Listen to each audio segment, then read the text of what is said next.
This Is My Brave Australia Inc. is an organisation dedicated to promoting a national conversation about mental health and illness. The organisation works to reduce the stigma associated with mental health issues and create an environment where people can speak openly about their struggles, triumphs, and experiences.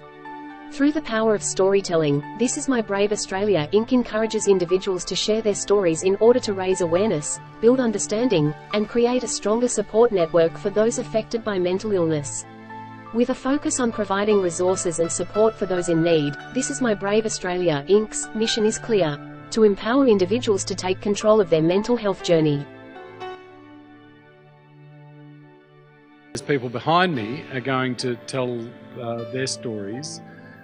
Really puts them at the vanguard of changing those attitudes in society. Thank you for the privilege of being here tonight for the first performance of This Is My Brave in Australia. Telling stories is such a great way to understand and to share and to create empathy.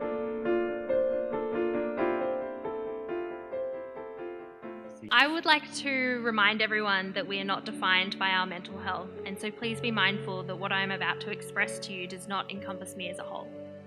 I didn't realise I was suffering from anxiety or depression at the time. I just thought I was overworked. Big boys didn't cry, you see, or they'd be given something to cry about. After working for several years as a child protection worker, I developed vicarious trauma, which manifested as anorexia. One side of the bipolar has given me incredible energy, which has meant I'd led a reasonable, successful career in a number of different sectors. So I stand before you today because I am a survivor. I am the brave.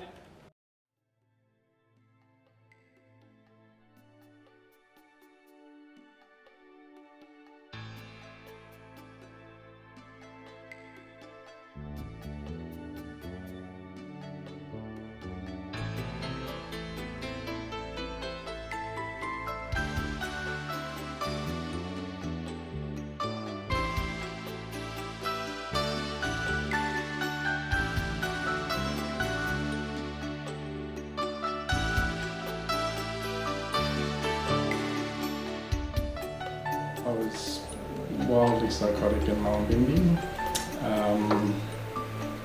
I was in the main street of Mullumbimby. There were lightning strikes going on, even though the sky was clear. The battle was on between good and evil. Everyone had demons behind them and angels. And I needed to get some tofu. So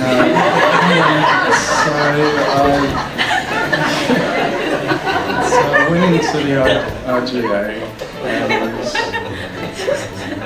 it's Mullen, so there was like a whole section of, but they didn't have one I wanted. So I looked down and there was a little packet and it said SEI-TAN, and it looked kind of tasty, so there was no price on it, so I took it to the counter and I said, "There's no price on this," and she went, "Alright. Price check on Satan, price check on Satan."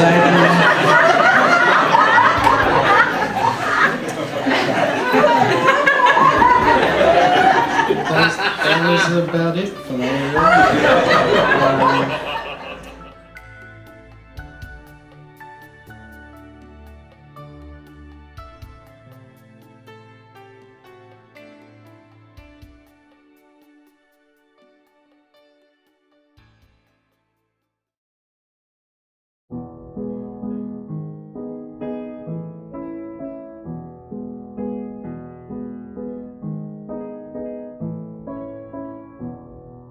Take back your weather and bring me the skies with a day so bright I can't open my eyes. And days like this is where we found our love. So please, Mr. Weatherman, bring us the sun.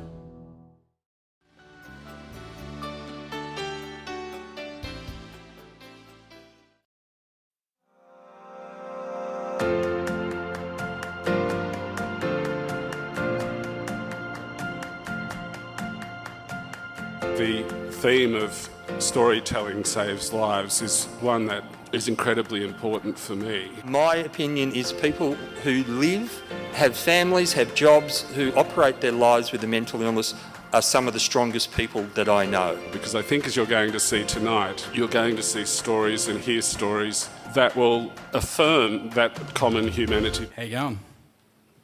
You all right? Yeah, me too. I'm just going to give you a warning. I will cry, and I'm okay with that. I'm a big, strong, bearded dude.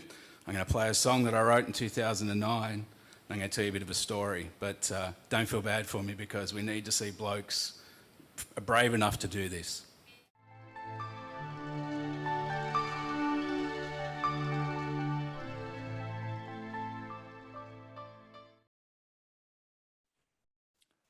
There once was a young man from London. It's me. There once was a young man from London who obsessed on imaginary problems.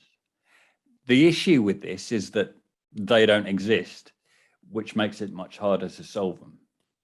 Hello, my name's Tim.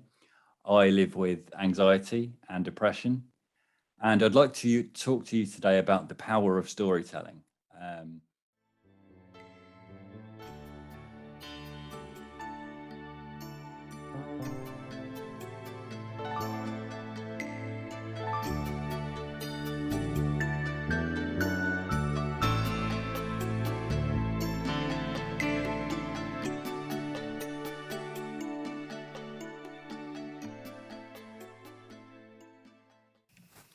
Do you find people assume what you can and can't do?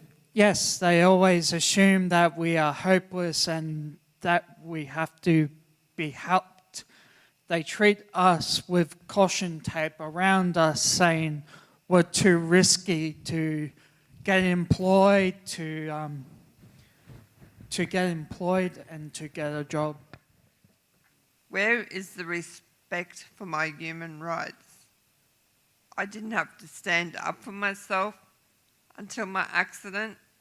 Now that I can't stand up, I have to speak up. Do not judge me until you walk a mile in my shoes or have sat in my chair for a day. I believe I speak on behalf of everyone here today when I say it matters, and we bloody matter. Thank you, Liz.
The year before, the Australian Human Rights Commission released their report into the prevalence of sexual violence at universities, and it showed that the ANU was one of the worst in the country.